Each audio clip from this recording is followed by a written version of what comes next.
This district attorney and the prosecutor position, our office in various counties around the country, is probably one of those positions that not a lot of people pay attention to. You know, you mostly think of maybe mayor, city council, governor, state representative, but the role of a prosecutor and the role of a district attorney is very, very important to the public safety and well-being of a community. So tell us a little bit about yourself and why you decided to run for district attorney in Hinds County. Yes, okay, great. I am, first of all, a native of Jackson for 56 years. And I have an undergraduate in political science, actually. I always wanted to be a great lawyer, a great speaker. And so I spent a little bit of additional time having a master's in business because I always wanted to have my own office. And then lastly, I went to school here locally at Jackson State, and then I went to law school as far away as University of Iowa College of Law. So it was 20 degrees below zero during the winters. But I have an extensive background, largely in criminal work. I've worked on many levels at the circuit court level, and that's where primarily our criminal cases are handled. Circuit as well as county court. And I did some work at the city of Jackson as well, where I had handled misconduct, police misconduct, firefighters. Went from there to, I have some background in child support enforcement. Was a prosecutor for the town of Edwards. And then, let's see, so much. I was at the city attorney's office, and then lastly, I've gone into. I was a public defender for Rankin County for over about 14 years, and then I went into private practice, where now I handle for the last 20 years at least, or 23 years at least, where I've handled all different types of criminal cases. And so I guess after a mouthful of saying all of that, my intention is to bring back a different type of respect in our community for wrongful behavior. I don't think that it seems to be more of a slap on the wrist, and I don't feel like the punishment is often adequate for the type of crimes that are being committed. And briefly about around the country, as a matter of fact, Jackson has been listed as one of the most violent cities in the country, and I think that per capita, based on our population, and I think that has a lot to do with the message that we are sending out about the behaviors that are okay in our own community. And so I just basically have a different attitude about how it is that we should handle these cases.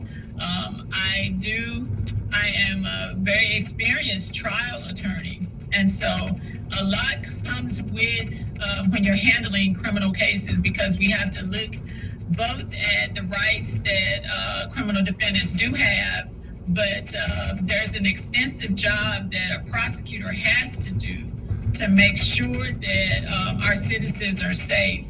And I think that if you have more of a decarceration attitude, or the attitude that you don't want persons incarcerated or properly sentenced for the type of crimes that are committed, then that attitude permeates throughout the city. Yeah. And it's been, it happens in many of the communities around the United States. Yeah, Darla, that's a good point. And that's what I want to highlight today is that, you think of a district attorney, you think of a law enforcement officer, a police officer, and the various, levels of law enforcement in our justice system.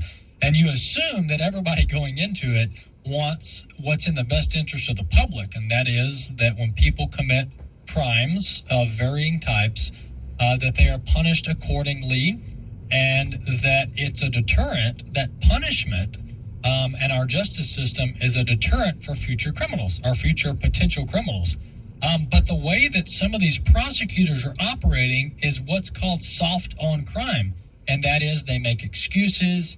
They argue for a lessening of the punishment of the time, conviction, sentencing, all that.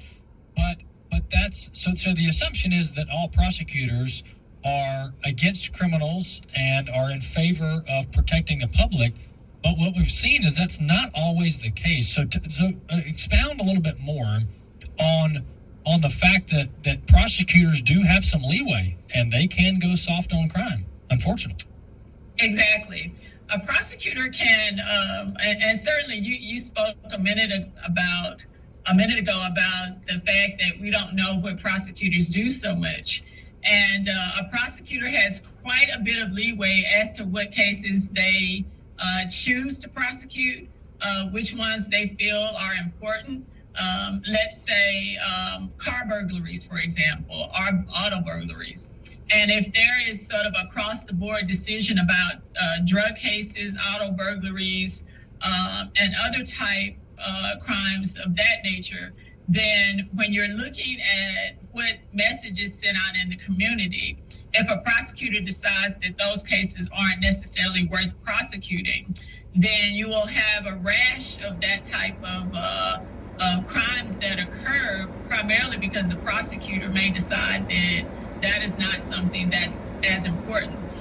As well, if you're looking at, let's say, violent crime, and if your goal is to not necessarily incarcerate as many individuals, then the type of sentences that those folks who have been charged with or convicted of in the community, murder, aggravated assault, armed robberies, then what comes out of the office, which is ultimately stated throughout the community or shown throughout the community, is that we're not being tough on crime, or we're not necessarily protecting our citizens from crimes like that.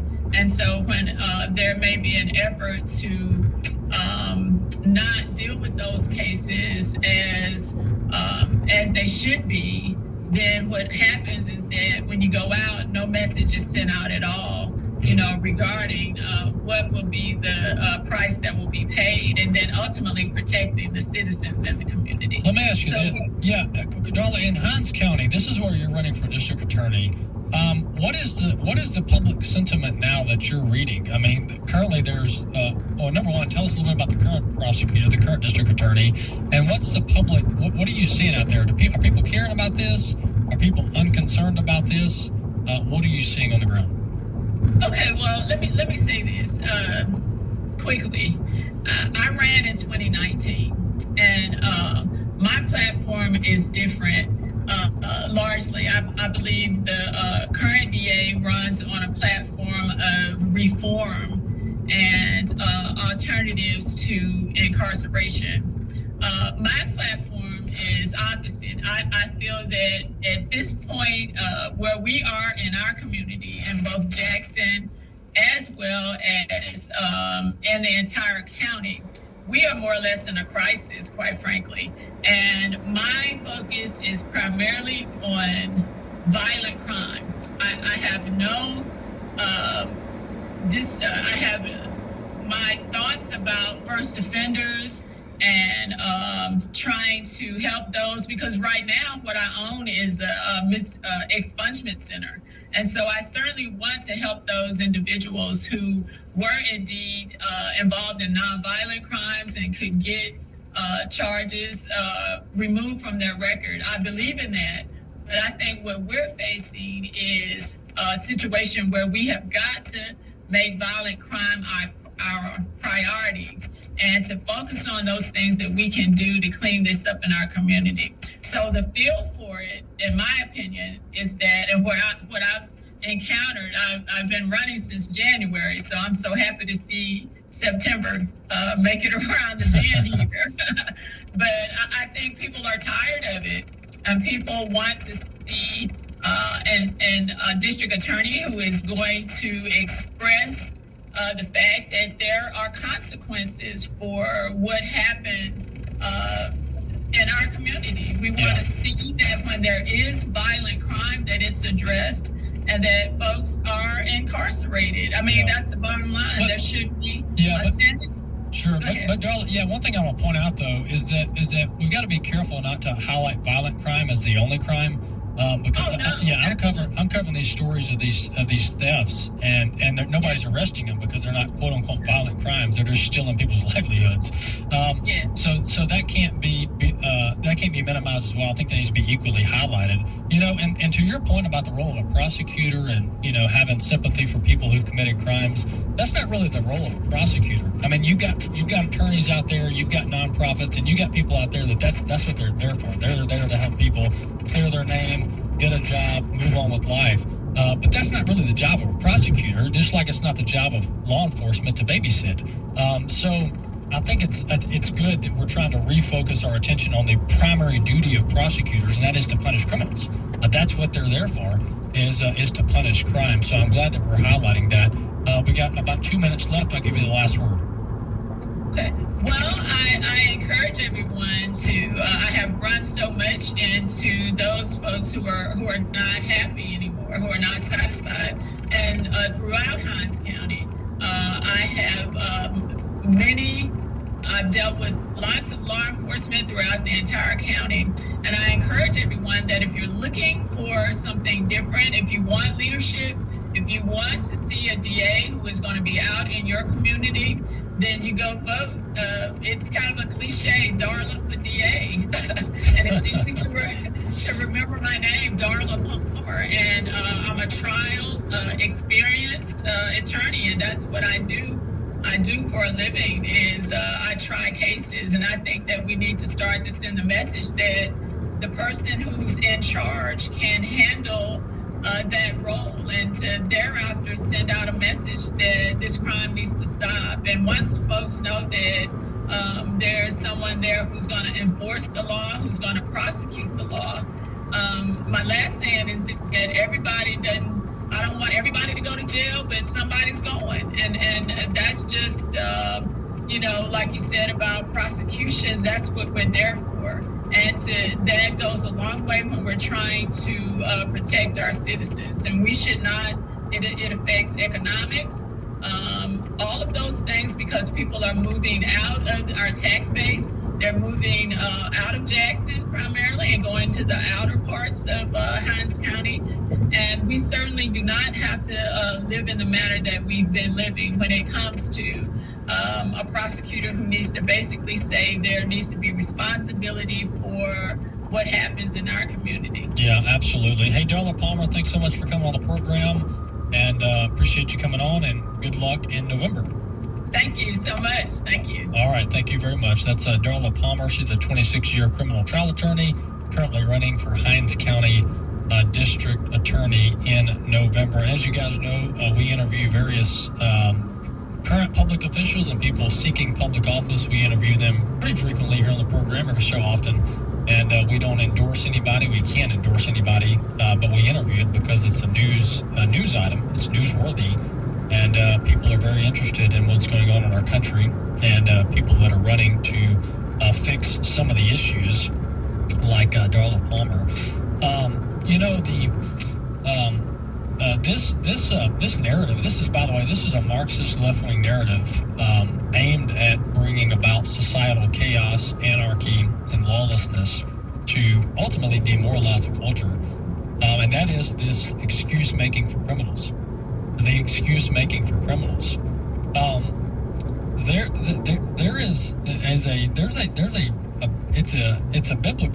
It's a biblical proportion, and the reason I say that is because the passage of scripture that says, someday people will, I'm paraphrasing here, will call good evil and evil good, or right wrong and wrong right.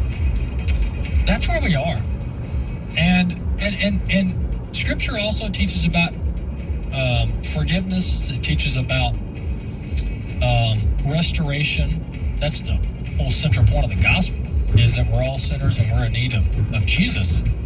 But the role of civil government is to punish the evildoer and promote good. That's the role of civil government. The church ought to be in the business of sharing the gospel and restoring people's lives. Nonprofits ought to be in the business of helping people get back on their feet after they've had a low part of their life. But the role of civil government and prosecutors is to make sure that you and I are safe. That's their job. That's how God set them up, and that's what they ought to be doing. We'll see you next time. The views and opinions expressed in this broadcast may not necessarily reflect those of the American Family Association or American Family Radio. Thank you for listening to this encore presentation on American Family Radio. And by encore, we mean previously aired, which means it's not really live, which means no new phone calls, which means thank you again for listening to this encore presentation on AFR. 90.5 KTXG Greenville, Dallas. Tons of apps on your phone. But do you have the AFR app? Well, I don't think I can download it. No worries. The AFR app is available not only for Apple and Android users, but also on Amazon Alexa and Roku. But I only want to listen to music, and The new music option allows you to stream music anytime you want. I'm downloading it now. Download the AFR app today at afr.net. This is American Family Radio, a listener-supported ministry of the American Family Association.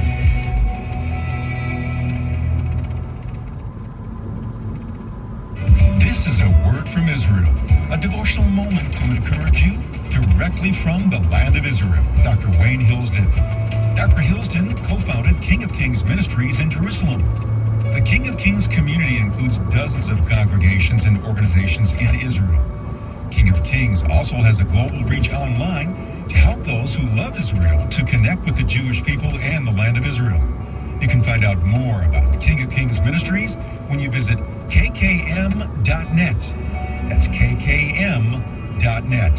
And now, here is a word from Israel. Summer's ending and we're entering a new season. And the Bible tells us about Israel's fall feasts, Rosh Hashanah, Yom Kippur, and Sukkot. This year on the Jewish calendar, Rosh Hashanah begins on the evening of September the 15th and lasts for 2 days. It's the Jewish New Year. But in the Bible, it's called the Feast of Trumpets. In Jewish tradition, it's a feast to acknowledge afresh that God is the King over all. Leviticus 23:24 instructs us to observe this day as a memorial proclaimed with the blast of trumpets. According to Orthodox Jewish tradition, it's a time when our deeds are weighed in heaven, a divine moment that calls us to align with God's purpose. The shofar, the ram's horn, compels us to repent. Picture it as a divine reset button. When we weigh our attitudes and actions, think of the shofar sound as a spiritual alarm clock, waking us up to align with God's blueprint for our lives. And let's remind ourselves in this season that the Lord himself, our judge and savior, will return soon. And he will come back with the trumpet sound. And let's make sure we're ready. And 10 days later is Yom Kippur. It's on September the 24th and lasts for a full day beginning in the evening. And this Day of Atonement is described in Leviticus 23 verse 27 as one of self-denial. It's a day of fasting. In biblical times, it was the one day on the calendar when the high priest would enter the Holy of Holies as a mediator on behalf of the nation. It's a sacred day to purify one's soul and realign with God's righteousness. In Israel, the streets are silent on that day. Most Israelis fast not only food, but also water. Think of it as a spiritual detox day, where you cleanse your soul from the grime of life's missteps. And it's the holiest day when we reset our spiritual compass. Sukkot, or the Feast of Tabernacles, begins on September 29th this year and goes through to October the 6th. Here in Jerusalem and all over Israel, the people build little miniature tabernacles. They eat in them, they sleep in them, and they're to be a rather flimsy construction to remind us that life on earth is temporary. Leviticus 23, verse 42 and 43 instructs us to dwell in booths to remember the Israelites' journey through the wilderness. You remember they lived in mobile tabernacles, and their more permanent dwellings would have to wait until they reached the promised land. Imagine this week as a spiritual camping trip. It's an invitation to unplug, to build a temporary dwelling and connect with God and with our fellow sojourners And these tabernacles not only underscore the temporary nature of our earthly journey, but also our absolute dependence on God for his protection and his provision, just as he did for the Israelites in their 40 years of wandering. As we ponder these ancient yet relevant traditions rooted in the scriptures, let's draw closer to God and to one another. Well, blessings and shalom from Jerusalem. Thanks for listening to A Word from Israel with Dr. Wayne Hillsden, co-founder of King of Kings Ministries in Jerusalem. The King of Kings community includes dozens of congregations and organizations in Israel. To connect with the Jewish people and the land of Israel, visit kkm.net. That's kkm.net. King of Kings will help you connect to trusted ministries in Israel through the Fellowship of Israel-related ministries. Find out more when you visit kkm.net. And please remember to pray for the peace of Jerusalem. Today, remembering 9/11. It was just as if our world had changed. It would never, ever again be the same. And what's the state of patriotism in America? I don't understand that perpetual ingratitude. Well, no matter what happens in this country, it's bad. It always was bad. It always will be bad. That's baloney. Plus, how can grandparents have a bigger influence on their grandchildren? And there's nothing wrong with having fun with grandkids. That, I hope that's a piece of what you do. But if that's the end totality of what is happening with the grandchild, it just doesn't go far enough scripturally. It's the weekend of September 9th and 10th. I'm Jeff Shanley, and this is The Stand Radio.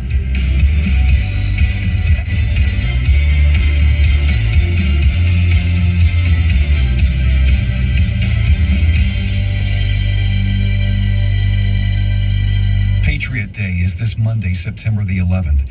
For those of us who are old enough to remember the attacks on that morning, the sounds and images will always be engraved in our minds.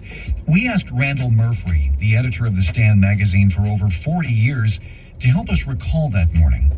We had a small television set on a desk in the corner of our office suite where my staff and I worked. I think there were 4 of us on our full-time staff at the time, but we were right next door to the data processing department, which was a much larger number.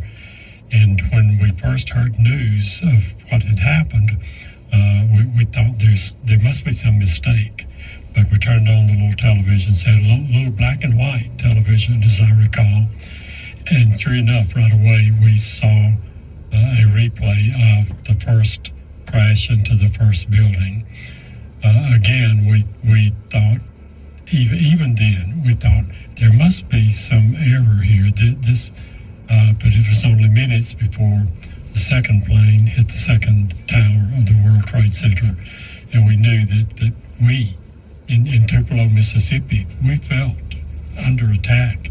I mean, it was frightening. Mm-hmm. It was just as if our world had changed. It would never, ever again be the same.